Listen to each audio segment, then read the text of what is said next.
j'étudie avec mon cheikh Hafidhallah Cheikh Ayoub, jusqu'à maintenant pour lui poser des questions, Wallahi al-Azim, ça fait des années qu'on est chez lui, on cherche les meilleurs moments, on fait attention aux termes, on est gêné quand on lui pose une question parce qu'on sait qu'on prend de son temps il est trop précieux. Là je lui prends de son temps il est précieux. Donc on est là, on se pose des questions, moi des fois il y a des questions, je reste un cours, 2 cours, j'arrive pas à la placer la question. Et je vois des jeunes, ils ont cette facilité. Hey, je te pose une question, ça fait une semaine, tu me réponds pas. C'est pas comme ça que tu dois te comporter. T'as pas eu de réponse, tu patientes. D'accord? Et tu fais preuve de pudeur si tu reposes la question. Et si tu as ta réponse, et que dans la réponse, ça ne satisfait pas ton ego, tant pis pour ton ego. Parmi ce qui montre que le musulman il doit poser des questions, mais pas n'importe lesquelles, les questions utiles, ce hadith qu'on a déjà vu ensemble, où un compagnon il s'était blessé à la tête et au moment où il voulait faire la prière, les compagnons lui ont dit tu n'as pas le droit d'utiliser tayammum, utilise l'eau. Il a utilisé l'eau, suite à quoi il est mort. Lorsque cela est parvenu au prophète sallam, qu'est-ce qu'il a dit? Ne peuvent-ils pas demander consultation s'ils ne savent pas? Le remède de l'ignorance est la question. Rapporté par Abu Daoud. Le remède de l'ignorance est la question. Pose des questions, mais s'il te plaît, concentre-toi sur ce qui est utile pour toi, pour tes adorations, pour améliorer ta relation avec Allah subhanahu wa ta'ala. Ce qui va t'aider à aller de l'avant. Soyez très attentifs au hadith qui arrive. Anas ibn Malik radiyallahu anhu, il a dit: il nous fut interdit de poser des questions inutiles. Vous entendez ce que les compagnons ils disent? Là c'est Anas radiyallahu anhu, c'est un grand compagnon qui dit: il nous a été interdit de poser des questions inutiles. Parce que certains quand tu leur dis non, pose pas des questions inutiles, ils disent alors pour toi l'inutile, pour moi les... Mais toi t'es pas un prof. Faut qu'on se mette d'accord sur une chose. Qui est le prof, qui est l'élève? Si tu t'es assis devant lui, c'est que tu lui fais confiance pour sa science, oui ou non? Accepte tout ce qu'il t'enseigne. Si ça contredit le Coran et la Sunna, il y a une manière de venir lui dire: prof, cheikh, muallim, voilà, j'ai lu quelque chose qui ne va pas dans le sens de ce qu'on a appris, mais j'aimerais savoir comment comprendre ça. On ne va pas lui dire: hey, tu t'es trompé là, regarde, dalil. S'il vous plaît, Allah yabarik fikum, apprenez un peu l'adab, apprenez le comportement. Anas ibn Malik radiyallahu anhu, il a dit: il nous fut interdit de poser des questions inutiles à l'envoyé d'Allah sallallahu alayhi wa sallam. Aussi, nous plaisait-il qu'un bédouin censé vint lui demander des éclaircissements et nous d'entendre ses réponses. Les compagnons, ils aimaient bien ça. Qu'un bédouin, il vient et il pose des questions. Les bédouins, généralement, ils n'avaient pas de règles. Ils parlaient comme ça, avec un peu trop d'audace comparé aux sahaba radiyallahu anhum. Et donc, les compagnons, ils aimaient bien les questions des bédouins parce qu'ils posaient des questions qu'eux, ils ne pouvaient pas se permettre de poser. Aussi nous plaisait-il qu'un bédouin censé vint lui demander des éclaircissements et nous d'entendre ses réponses. Il arriva qu'un bédouin se présenta chez le prophète sallam et lui a dit: oh Mohammed, ton messager est venu nous informer que tu prétends qu'Allah t'a chargé d'une mission. Il a dit: vrai. Il a dit: qui est donc le créateur du ciel? Ça c'est le bédouin qui dit ça. Le prophète sallam lui a dit: Allah. Le bédouin lui dit: qui est le créateur de la terre?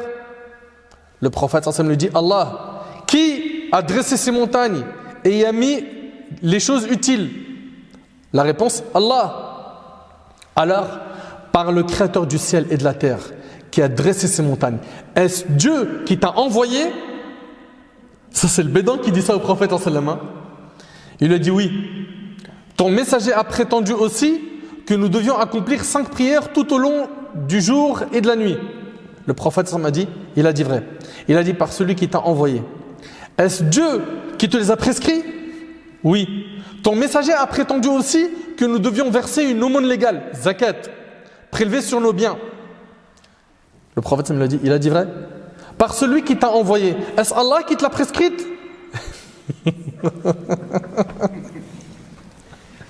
Et le prophète sallam lui dit: oui.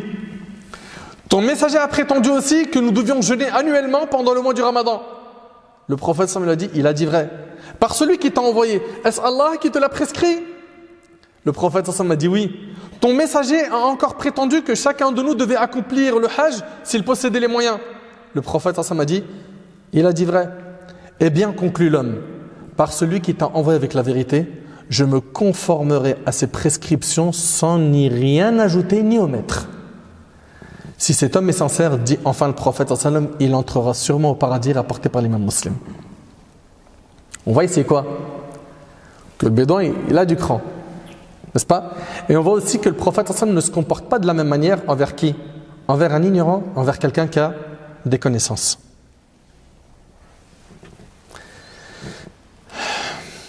Les questions à éviter, c'est celles qui sont inutiles, celles qui sont une perte de temps, celles qui sont là pour mettre dans la gêne le prof. C'est fait volontairement pour le mettre dans la gêne. Par contre, sachez que toutes les questions qui sont utiles, qui vont t'aider à avancer, celles-là, elles sont très importantes.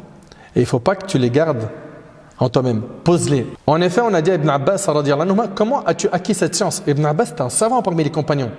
Il répondit avec une langue qui pose des questions et un cœur qui retient. Allahu Akbar. Avec une langue qui pose des questions et un cœur qui retient. Voir ce qu'a rapporté Ibn al-Jawzi. De même, Ali ibn Abi Talib, il disait: la science est une serrure et la question est sa clé.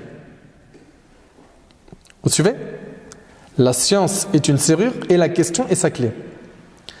Sachez, mes frères et sœurs, qu'il y a 4 types de questions.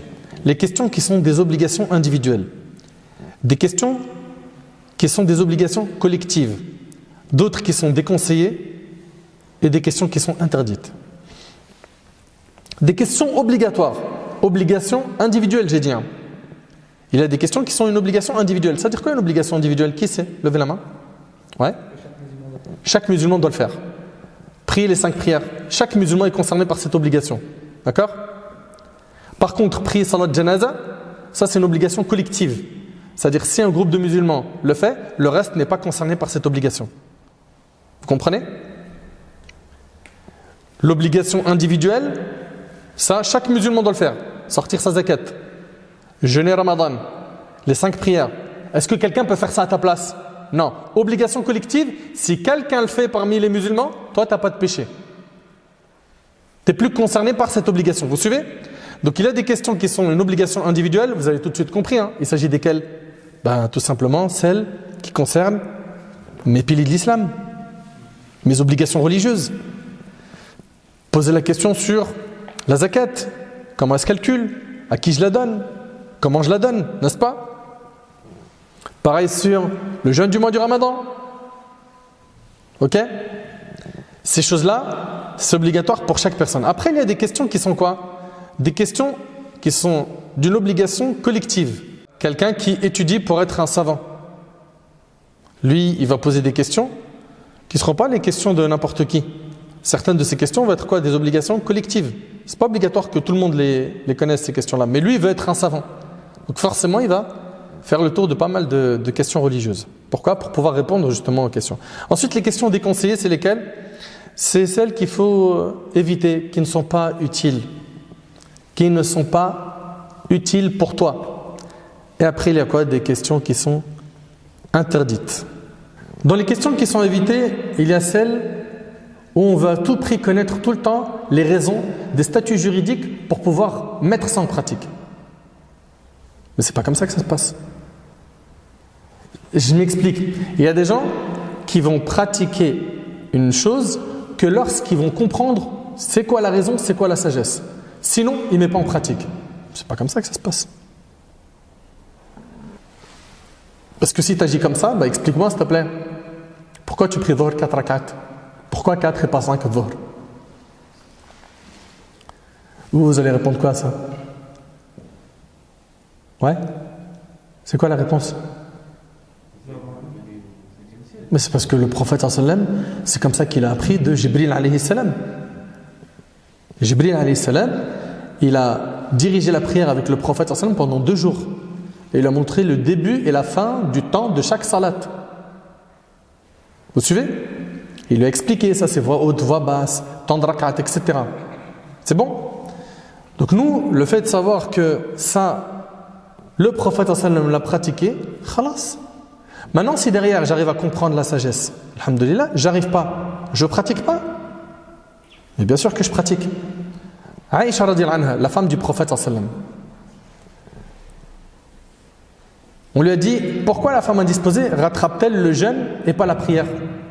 Pourquoi quand Ramadan arrive et qu'elle est indisposée, pourquoi elle ne rattrape que le jeûne et pas la prière?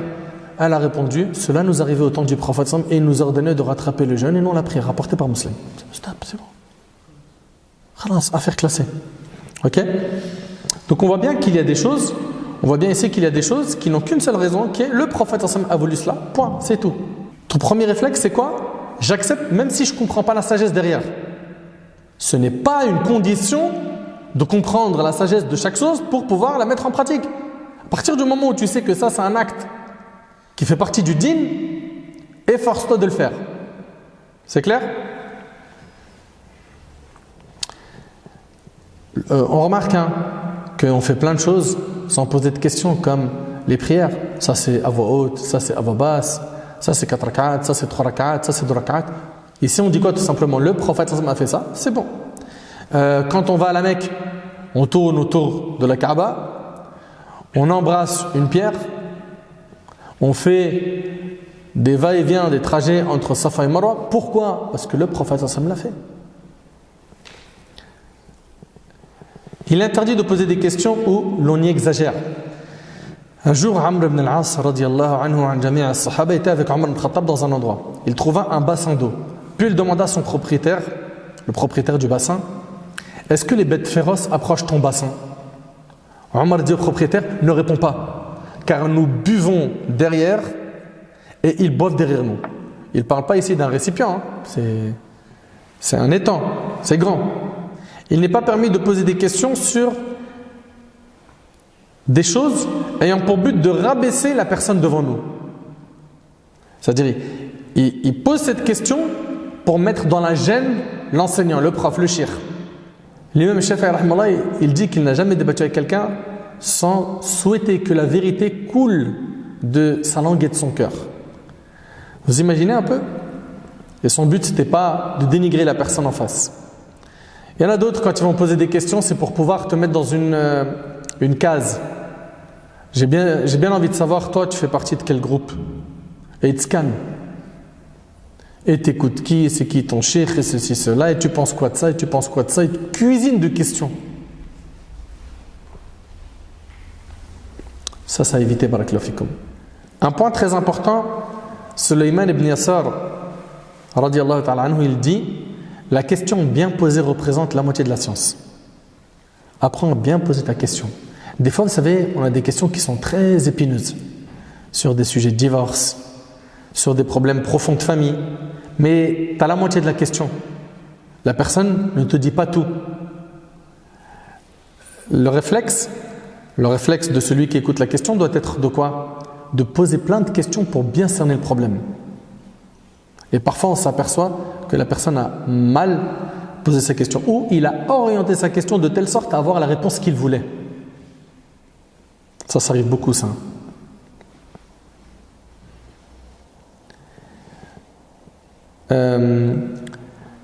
Le adab, toujours le bon comportement quand tu poses la question. Ibn Jurayj, rahimahullah, a dit, je n'ai pu apprendre de Ata, ce grand savant, le mufti de la Mecque, ce que je connais qu'avec la douceur. Qu'avec la douceur. Nous, devant les gens de science, on doit énormément patienter et avoir de la douceur avec eux. Pourquoi? Pour pouvoir profiter d'eux. Az-Zuhri, rahimahullah, il raconte qu'Abu Salama, l'imam Az-Zuhri raconte qu'Abu Salama débattait avec Ibn Abbas, radiyallahu anhum ajma'in, au point où Ibn Abbas ne lui faisait pas profiter de sa science. Quant à Ubaydullah ibn Abdullah, il utilisait la douceur avec lui au point où Ibn Abbas lui donnait tout ce qu'il connaissait comme science. Donc si tu veux apprendre, montre ton ignorance, sois humble, fais preuve d'humilité. Et c'est la première chose qu'on doit avoir quand on étudie. Al-tawadu', l'humilité. Choisis le bon moment. Choisis les bons mots et la bonne tournure et n'étouffe pas le professeur. Parmi les comportements à avoir lorsqu'on pose des questions, il y a le fait de ne pas citer le nom d'un cheikh qui s'oppose à la fatwa, à l'avis religieux que vient de te donner ton enseignant, ton cheikh. Par exemple, ton cheikh, ton prof, il te dit ça c'est obligatoire. Et toi tu le dis, comment ça? tel cheikh, je l'ai vu moi dans une vidéo, il a dit ça. C'est un manque de adab, ça. C'est un manque d'éducation. Tu confrontes des noms. Mais c'est un manque d'éducation. Par contre, dis-lui à la fin du cours, gentiment, poliment, professeur, cheikh, j'ai entendu quelqu'un de science dire ceci et cela, et vous nous avez dit ceci et cela. Comment comprendre en fait ce sujet en conciliant tout ce que j'ai eu comme info? Comment concilier toutes ces infos? La vôtre et celle que j'ai entendue. Après là, il est possible qu'ils te disent d'accord, très bien, ça tu l'as entendu de qui? Est-ce que tu as la vidéo? Est-ce que tu as bien compris? Etc. D'accord? Et il va te répondre. Et si il a eu tort et que c'est un professeur bien éduqué, le cours d'après il dira j'ai fauté sur ça, j'ai eu tort sur ça, je vous demande pardon sur ce point. Vous suivez? Retenez également qu'il ne faut pas monopoliser le prof pour nous. C'est-à-dire quoi exactement? C'est-à-dire que j'ai posé par exemple une question, il m'a répondu. J'enchaîne tout de suite avec une question, il me répond. J'enchaîne tout de suite. Mais tu n'es pas son seul élève. Mais mettez-vous dans la peau du cheikh. Ce cheikh, ce professeur, de manière générale, il est très sollicité. Son temps est hyper précieux. Si chacun d'entre vous lui pose 4-5 questions comme ça enchaînées, vous allez prendre toute son énergie et il se peut même qu'à la fin, qu'est-ce qu'il fasse? Il arrête de répondre. Il dit c'est trop, c'est de l'abus là. Regardez, Al-Khatib rahimahullah, rapporte que Rawad a interrogé l'imam Malik sur 4 hadiths. L'imam Malik lui a répondu. Lorsqu'il a posé la question sur le 5e, lorsqu'il arrivait à la 5e question, l'imam Malik lui a dit tais-toi, cela ne fait pas partie de la justice. Vous entendez ce qu'il lui dit l'imam Malik? Tais-toi, ça ne fait pas partie de la justice. Tu n'es pas le seul. Il y en a d'autres aussi qui veulent poser des questions.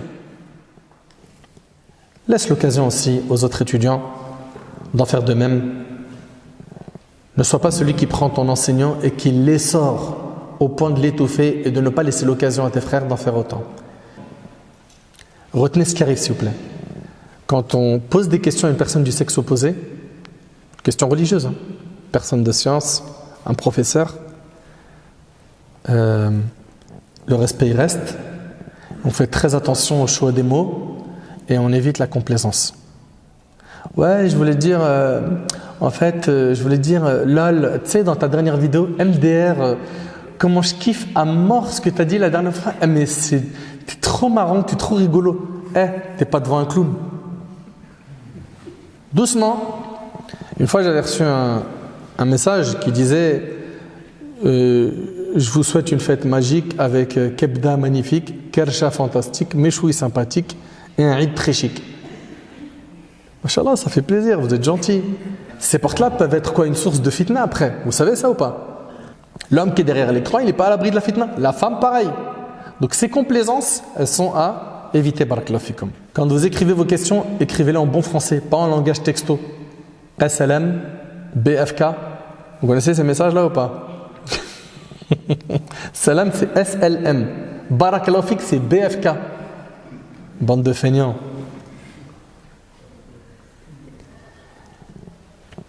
Des fois aussi, on a des questions du type excuse-moi, Moualim, est-ce que tu peux nous expliquer, s'il te plaît, rapidement, le destin?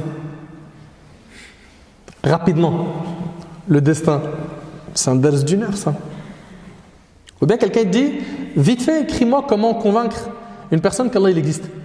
Mais ça, c'est pas des questions, ça, c'est un ders que vous demandez. Et parfois, on nous demande un ders sur quelque chose dont la réponse, elle fait une ligne. Combien de fois j'ai reçu une question type, est-ce que tu peux nous faire un dars sur la femme enceinte? Mais j'ai pas compris. C'est-à-dire quand elle est enceinte et tout, ce qu'elle doit faire, elle doit continuer à adorer Allah comme d'habitude. Ça veut dire quoi? J'ai pas compris. Non mais genre ça veut dire dans l'islam. Ce que vous voulez qu'on vous dise. Et on nous demande un dars d'une heure dessus. Mais après la personne bien évidemment en face, elle ne sait pas. Mais avant de poser des questions, concertez-vous, discutez. Et demandez aussi si c'est pertinent. Ok? Et des fois j'ai reçu aussi, s'il te plaît fais-nous un dars sur l'accouchement. Je suis pas médecin. Je ne maîtrise pas ce sujet, tu veux que je te dise quoi?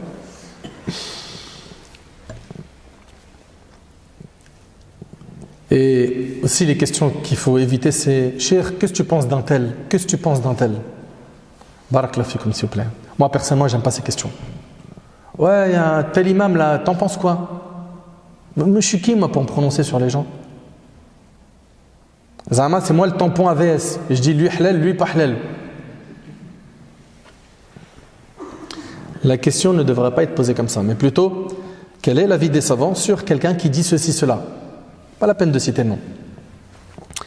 Le jour où vous voulez faire un conseil, par mail par exemple, faites-le, que ce soit par mail, par message ou autre, sans que ce soit une attaque. Parce qu'à la fin, qu'est-ce qui va se passer? Vous allez perdre ce canal de communication avec cette personne de science. C'est vous le perdant.